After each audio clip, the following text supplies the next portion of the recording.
Shalom, Bapak, Ibu, dan saudara-saudari terkasih. Salam sejahtera, salam damai beserta Yesus Kristus. Marilah kita membaca, mendengarkan, dan merenungkan sejenak firman Allah. Bacaan Injil. Inilah Injil suci menurut Matius. Janganlah kamu menyangka bahwa aku datang untuk meniadakan hukum Taurat atau kitab para nabi. Aku datang bukan untuk meniadakannya, melainkan untuk menggenapinya. Karena aku berkata kepadamu, sesungguhnya selama belum lenyap langit dan bumi ini, satu iota atau satu titik pun tidak akan ditiadakan dari hukum Taurat sebelum semuanya terjadi. Karena itu, siapa yang meniadakan salah satu perintah hukum Taurat sekalipun yang paling kecil dan mengajarkannya demikian kepada orang lain, ia akan menduduki tempat yang paling rendah di dalam kerajaan sorga. Tetapi siapa yang melakukan dan mengajarkan segala perintah-perintah hukum Taurat, ia akan menduduki tempat yang tinggi di dalam kerajaan sorga. Demikianlah sabda Tuhan. Terpujilah Kristus. Renungan Injil. Bapak, Ibu, dan saudara-saudari terkasih dalam Kristus Yesus. Bacaan Injil Matius hari ini, Yesus mengatakan bahwa hukum Taurat tetap berlaku dan tidak ditiadakan melainkan digenapi. Sampai sekarang, masih ada pendapat orang beriman yang berpandangan bahwa hukum kasih menggantikan hukum Taurat. Perkataan Yesus tentang hukum Taurat ini menjawab pertanyaan orang bahwa hukum Taurat tetap berlaku sampai selamanya.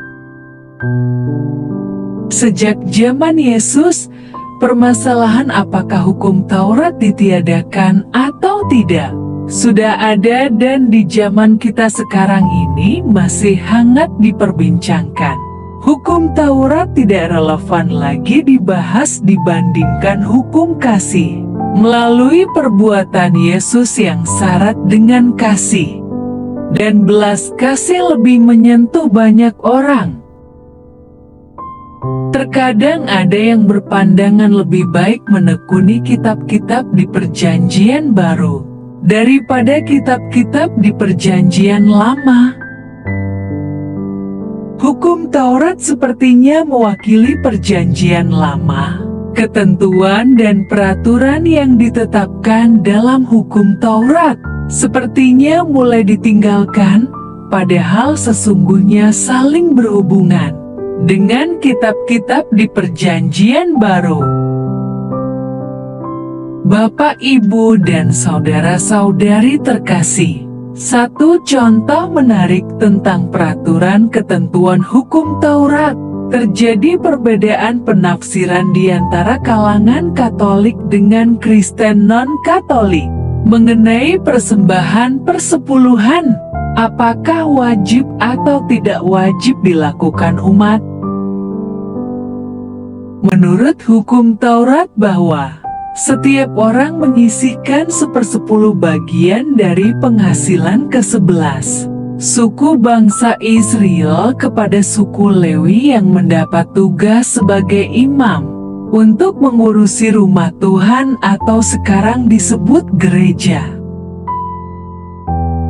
Penafsiran persepuluhan terutama di kalangan Kristen non-Katolik yang mengatakan bahwa wajib dilakukan, sebab bagian 1/10 bagian itu adalah milik Tuhan. Imamat pasal 27 ayat 30. Segala persembahan persepuluhan dari tanah, baik dari hasil benih di tanah maupun dari buah pohon-pohonan, adalah milik Tuhan. Itulah persembahan kudus bagi Tuhan. Di luar kitab Taurat dan ada di Perjanjian Lama, mengatakan demikian. Maleakhi pasal 3 ayat 10. Bawalah seluruh persembahan persepuluhan itu ke dalam rumah perbendaharaan, supaya ada persediaan makanan di rumahku dan ujilah aku, firman Tuhan semesta alam. Apakah aku tidak membukakan bagimu tingkap-tingkap langit dan mencurahkan berkat kepadamu sampai berkelimpahan?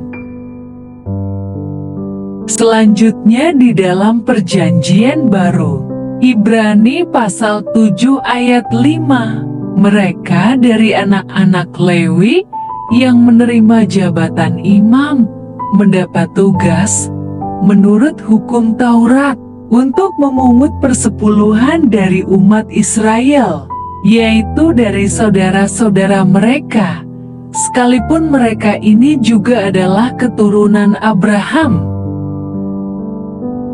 Dari kalangan Katolik mengatakan, masa milik Tuhan cuma 1/10 bagian. Padahal semua itu milik Tuhan dan jika mau memberi tidak harus 1/10. Bahkan bisa lebih dari itu sebab yang terpenting adalah kerelaan hati memberi. 2 Korintus pasal 9 ayat 7. Hendaklah masing-masing memberikan menurut kerelaan hatinya, jangan dengan sedih hati atau karena paksaan, sebab Allah mengasihi orang yang memberi dengan sukacita.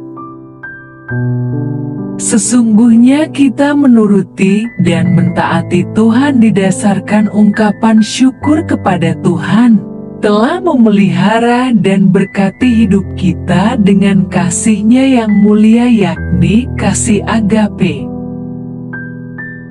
Sudah seharusnya kita menyenangkan hati Tuhan dengan berbuat kebaikan kepada orang lain dengan kasih juga. Hendaknya kita tidak terpaku, apakah ini hukum Taurat atau bukan. Yang penting kita berbuat kasih karena kita memiliki kemurahan hati dan karena kita mau menyucikan hati kita dari segala kotoran duniawi supaya hati kita bersih dan perbuatan kita menyenangkan hati Tuhan. Bapak, Ibu, dan saudara-saudari terkasih dalam Kristus Yesus, peraturan, perintah Allah di Perjanjian Lama maupun Perjanjian Baru, segala sesuatu yang tertulis di Alkitab pasti ada maksud dan tujuannya untuk kebaikan. Benarlah apa yang dikatakan Yesus, hukum Taurat tidak dapat ditiadakan atau diabaikan, sebab justru melalui hukum Taurat maka disempurnakan oleh hukum kasih. Marilah berdoa. Allah Bapa, sumber pengharapan, Engkau telah mengikat perjanjian dengan semua orang melalui Yesus yang terurapi.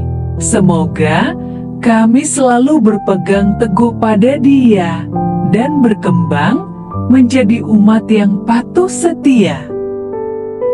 Dengan pengantaraan Yesus Kristus, Putra-Mu, Tuhan kami yang bersama Dikau dalam persatuan Roh Kudus, hidup dan berkuasa Allah sepanjang segala masa. Dalam nama Bapa, Putra, dan Roh Kudus. Amin. Terima kasih. sudah mendengarkan dan merenungkan firman Allah. Jangan lupa subscribe dan jangan lupa juga aktifkan loncengnya. Terima kasih, Tuhan Yesus memberkati.